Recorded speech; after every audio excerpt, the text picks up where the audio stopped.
From the Heart, August 3. An Unprepared People.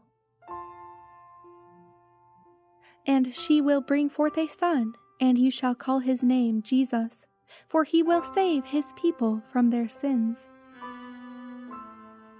The Jewish nation had corrupted their religion by useless ceremonies and customs. They were also under bondage to the Romans and required to pay tribute to them.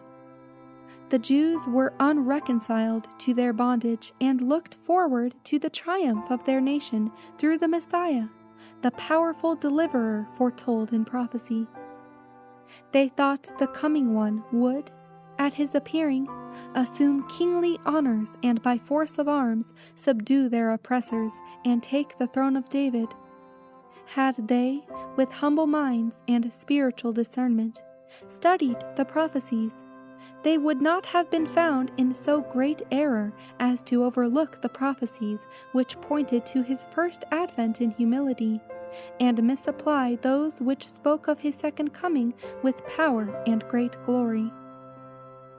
They could not distinguish between those prophecies which pointed to the first advent of Christ and those that described his second, glorious appearing.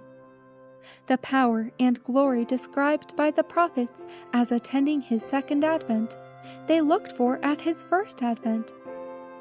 When the time was fulfilled, Christ was born in a stable and cradled in a manger, surrounded by the beasts of the stall. His divine glory and majesty were veiled by humanity, and angels heralded his advent. The tidings of his birth were borne with joy to the heavenly courts, while the great men of the earth knew it not. They looked for a mighty prince who should reign upon David's throne and whose kingdom should endure forever.